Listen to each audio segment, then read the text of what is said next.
ब्रेकनंतर तुमचं पुन्हा एकदा स्वागत आहे। आणि उत्तराखंड आणि उत्तर प्रदेश दोन्ही ठिकाणी भाजपची सुनामी पाहायला मिळते आहे। गोव्यामध्ये थोडे ते अडखळलेले आहेत।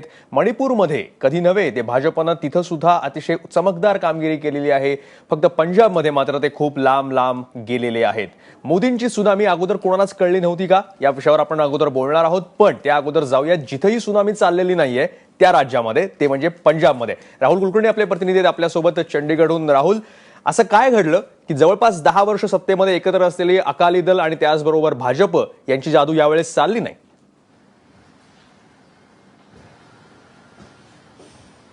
मयुरेश, पंजाबमधला जो विजय आहे तो मी काँग्रेस पक्षापेक्षाही अमरिंदर सिंग या स्थानिक टॉलेस्ट लीडरचा तो विजय आहे असं मानतो। कारण त्यावेळेला की जेव्हा खुद्द काँग्रेस पक्षाचं जे हायकमांड आहे राहुल गांधी, त्यांनी 2-3 वेळेला अमरिंदर सिंग यांच्या नेतृत्वावरती संशय व्यक्त केलेला होता आणि अमरिंदर सिंग यांच्या नेतृत्वावरती विश्वास नाहीये हे पाहूनच त्यांनी सिद्धूला अमरिंदर सिंग यांच्या परस्पर दिल्लीमध्ये पक्षामध्ये प्रवेश केलेला होता। परंतु प्रत्यक्ष ग्राउंड रिअलिटी अशी आहे की इथल्या नागरिकांनी अमरिंदर सिंग यांचा 10 वर्षापूर्वीचा जो कारभार होता मुख्यमंत्री म्हणून, जो क्लीन कारभार होता, शेतकऱ्यांच्या दृष्टीने अतिशय चांगला कारभार होता, त्याच्यावरती भरभरून मतदान टाकलं। आणि इतर ठिकाणी काय झालं, इतर ठिकाणात काँग्रेस पक्षाचं काय होणार आहे याचा त्यांनी अजिबात विचार केलेला नाही।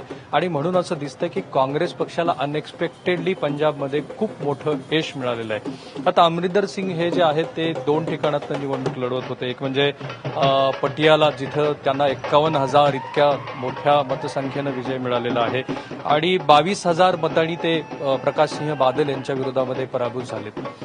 ही जी अँटी इन्कम्बन्सी होती प्रकाशसिंह बादल यांच्या विरोधामध्ये, ती मुख्यतः 2-3 विषयावरती होती। आणि तू बघितला असेल तर ज्या पद्धतीनं एक्सटेन्सिव्हली प्रचार भाजपनं इतर ठिकाणी केला, ही ती अँटी इन्कम्बन्सी होती। ती पाहूनच बहुधा भाजपनं या राज्यामध्ये कुठेही प्रचार केलेला दिसला नाही।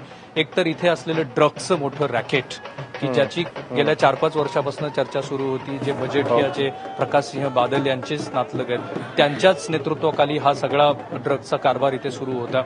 बेरोजगारीचा एक मोठा मुद्दा इथे होता आणि त्याशिवाय शेतमालाचे पडलेले भाव। अमरिंदर सिंग यांनी या 3ही मुद्द्याला आपल्याबरोबर घेतलं, लोकांमध्ये ते गेले आणि त्यात ते यशस्वी झाले।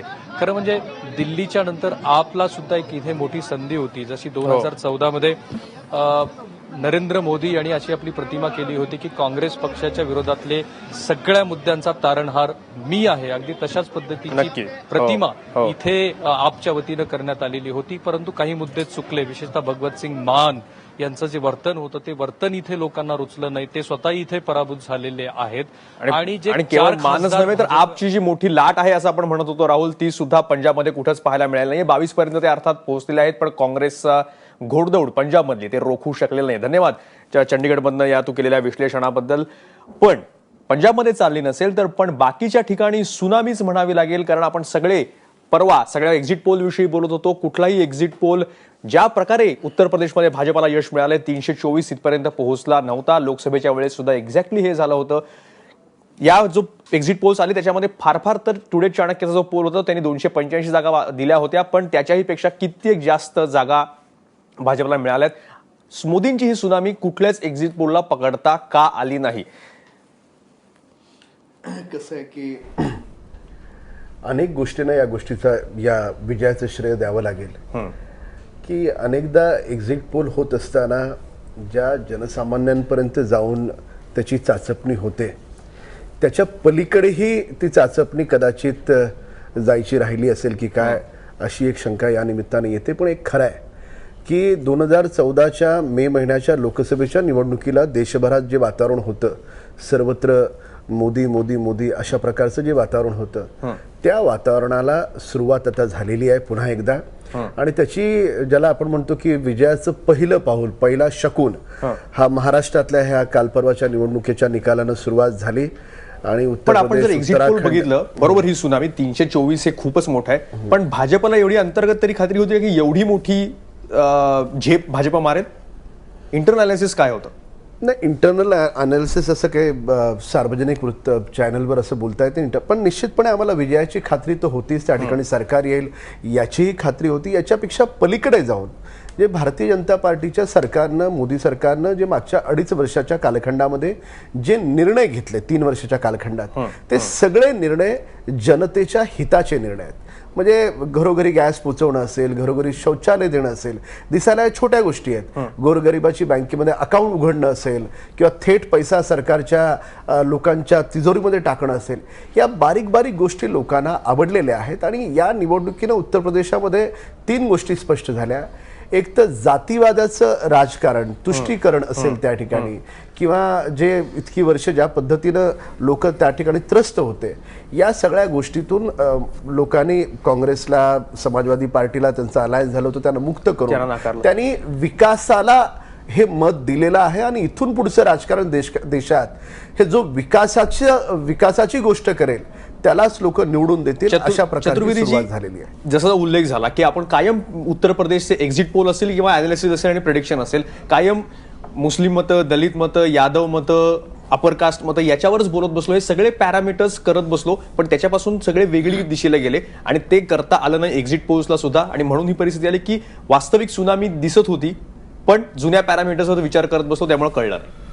मैं सोचता हूं कि जो CSDS था आपका, वो बहुत एक रिलायबल इंस्टीट्यूशन है और उन्होंने किया था चाणक्य में देखिए आप, तो दोनों में ही जब 100-150 का अंतर था, रैंडम सैंपलिंग भी किया है, और इसी के साथ साथ हर चरण में फर्स्ट फेज, सेकंड फेज, सब में एग्जिट पोल गलत निकला. तो पैराडाइम शिफ्ट हो गया. और जैसा कि राम भाऊ कह रहे थे कि बीजेपी को जो उसने अच्छे काम किए थे उसका परिणाम मिला. लेकिन मुझे अभी एक और भी उसमें बात लगती है कि बीजेपी ने अपने जो अपोजिशन के जो लोग थे उनको खत्म करने के लिए बहुत अच्छी रणनीति बनाई. पहले देखिए सपा को पूरी फैमिली तोड़ दी, ये सब हो गया. और बसपा को डीमोनेटाइजेशन का जो सबसे बुरा असर लोगों पे नहीं पड़ा, लेकिन बसपा पे बहुत पड़ा, मायावती पे बहुत पड़ा. और खुद प्रधानमंत्री ने भी बार बार कहा कि बहन जी को इससे बहुत चोट पहुंची है, वो लोग बात वो करना चाहते. तो उनने जो मुस्लिम वोट को डिवीजन करवाया, 40% मुस्लिम वोट मायावती को मिला. तो ऐसी हालत में ये बीजेपी ने पहले रणनीति बनाई. लेकिन चतुर्वेदी जी, अगर हम ये आंकड़े अगर देखें, मैं क्षमा चाहूंगा, चतुर्वेदी जी ज्येष्ठ आहेत, त्यांच्या पुढे बोलणं योग्य नाही, पण तरी पण सांगेन, भारतीय जनता पार्टीने कधी शत्रूला नामोहरम करण्याचा प्रयत्न केला नाही. कसं आहे की शत्रू काय करतोय याच्यापेक्षा पलीकडे जाऊन आपण विकासाचं काम करायचं. ही जी म्हणजे दुसऱ्यानं एखादी ओळ ओढली आहे तर ती सोडून आपण आपली रेष मोठी कशी करता येईल या गोष्टीकडे भारतीय जनता पार्टीनं जोर दिलाय. आणि मला असं वाटतं उत्तर प्रदेशचं यश हे भाजपच्या विकासाच्या कामाचं यश आहे. आणि समाजवादी पार्टीमध्ये झालेली भांडणं काही आम्ही लावलेली नाहीत, त्यांची ती आपसूक झालेली भांडणं आहेत.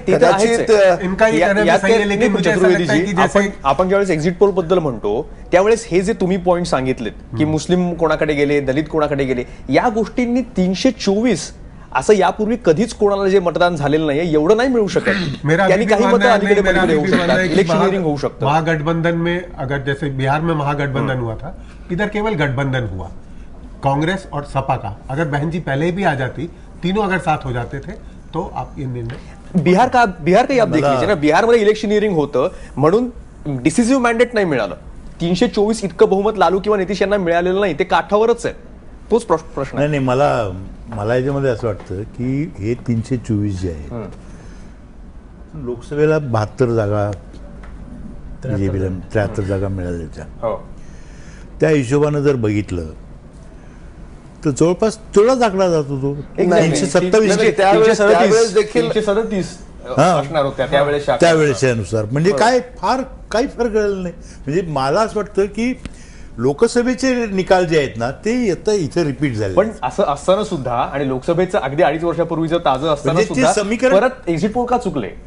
नाही, तेच असं आहे की माझ्या मते असं आहे की एक्झिट पोलमध्ये फक्त दिशा दिसते, आपल्याकडे इतके ॲक्युरेट आकडेवारी कळते असं समजण्याचं कारण नाही. आणि एक्झिट पोलच्या किंवा कुठल्याही पोलच्या या अंदरुनी एक त्याची एक मर्यादा असते, ती आपण लक्षात घेतली पाहिजे की ते फक्त दिशा दाखवतील आणि तशी ती दिशा होती. बीजेपी निवडून येईल हे बरेच लोक मानत होते, पण 324 आकडा इतका येईल हे कुणी मानत कोणालाही नव्हते. असं वाटलं नाही एकाही आणि पोलला दुसरी की गोष्ट म्हणजे repeat असं होईल आहे की लोकसभेचं. जो 2014 साली जे उत्तर प्रदेशमध्ये समीकरण तयार झालेलं आहे ना, ते त्या समीकरणावर ओरखडा सुद्धा निघालेला नाही. बिलकुल बिलकुल ही वस्तुस्थिती आहे त्यातली. आणि आणि प्रत्येकाला असं- हे कुणालाही लक्षात नाही आलं. असं वाटलं की 2 वर्षाच्या 2.5 वर्षाच्या कालखंडानंतर ते जे मॅन्डेट आहे ते मॅन्डेट वेगळं आहे, त्यातून काही फरक पडून आता वेगळं मॅन्डेट मिळेल. पण मला एक प्रश्न असा पडतो अभिजित की प्रताप आजबे साहेबांसारख्या ज्येष्ठ पत्रकारांनी या ठिकाणी असं सांगून एन्डॉर्स केलं की लोकसभेला भारतीय जनता पार्टीची जसं पूर्ण देशभरात मोदी हवा होती, भाजपची हवा होती, तर उत्तर प्रदेशच्या निकालानं पुन्हा एकदा एन्डॉर्स झालंय की आता तशा प्रकारचं वातावरण आता पुन्हा सुरू झालंय. तेच म्हणायचंय. आणि तेच आहे, माझं सुरू झालंय म्हणत नाही मी, ते 2014ला सुरू झालेलं आहे. ते समीकरण बदललेलं नाहीये. एक्झॅक्टली. आणि प्रश्न असा आहे की हे लपून राहू शकत नाही ना, हा काही अंडरकरंट नाही म्हणतायत 324 हा दिसलाच पाहिजे, हा visible असलाच पाहिजे. मधल्या काळातला 1-2 राज्यातला अपवाद वगळता तो एवढा visible अपवाद जो आहे ना, तो बरोबर यांनी मांडलेला आहे अनुरागने. त्यात ते जर तुम्हाला समीकरण तोडायचं होतं 2014चं, तर तुम्हाला मायावती, मुलायम, काँग्रेस आणि प्लस आरजेडी काय ते अजित सिंग हे सगळे जर एकत्र आले असते तर काही फरक पडला. पण त्यांनी लाट हे सगळे एकत्र होते, ही सगळी लाट जी आहे ती या समीकरणांनी कशी काय बिघडू शकली असते. प्रश्न हाच आहे की ही जर लाट आहे एवढी मोठी डिसिसिव्ह, ही अशी अंडरकरंट नाहीये, छुपी लाट नाहीये, ही विकासाची लाट आहे. ती एक्झिट पोलला दिसली कशी? नाही ती बदलली नसती, परंतु तरी सुद्धा असं आहे की हे आकडे जे इतके पोर आकडे आहेत ना, ती नसती, ती परिस्थिती असली नसती. काट्याची लढाई झाली हा. असती बऱ्यापैकी.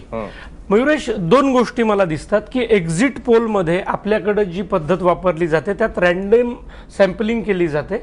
उत्तर प्रदेश सारख्या राज्याची जी जनसंख्या 18 कोटी आणि सॅम्पलिंग असते 10,000च्या आसपास, त्यामुळं त्या राज्याचा मूड पूर्णतः त्या सर्व्हेमध्ये दिसत नाही. आणि दुसरी महत्वाची गोष्ट, उत्तर प्रदेश हे राजकीय दृष्ट्या अतिशय सजग असलेलं राज्य आहे. तिथं असं म्हणतात की माणूस पैदा झाला म्हणजे तो राजकीयच असतो. त्याची विचार करण्याची पद्धत ही इतर राज्यातल्या लोकांच्या पेक्षा पूर्ण वेगळी असते. आणि तिसरा महत्वाचा मुद्दा, मोदी येऊन 3च वर्ष झालेली आहेत, तर मोदीला आपण पूर्ण संधी देऊया. आणि मोदी प्रत्येक विधानसभेत जाऊन सांगतात, केंद्रात माझी सत्ता आहे, तुम्ही मला राज्यात द्या, मी तुमचा विकास करून दाखवतो. हे उत्तर प्रदेशच्या जनतेला यावेळेला दिसलेलं आहे. आणि तेच एक्झिट पोल मोजण्यामध्ये किंवा वाचण्यात चुकलं. आणि शेवटचा मुद्दा माझा असा आहे की जे बिहारमध्ये भाजपाचं जातीचं गणित चुकलं, त्यांनी मित्रपक्ष घेतले, पासवानला घेतलं, त्यानंतर जो माजी मुख्यमंत्री आहे त्याला घेतलं, ते बनवलं, परंतु महागठबंधनच्या जातीय समीकरणात ते चुकले. बिहारमध्ये जे चुकलं ते यांनी उत्तर प्रदेशमध्ये सुधारलेलं आहे. पण ह्या सगळ्या गोष्टीवर असं त्या एक्झिट पोल मध्ये कॅप्चर का नाही झाला, प्रेडिक्शन मध्ये का आले आणि इतके प्रेडिक्शन्स का चुकले. आणि हे पहिल्यांदा होत नाहीये.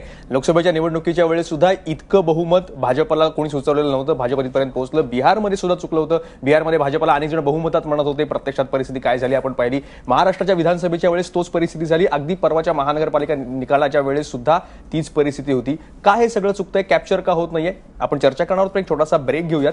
तुम्ही पाहत रहा एबीपी माझा.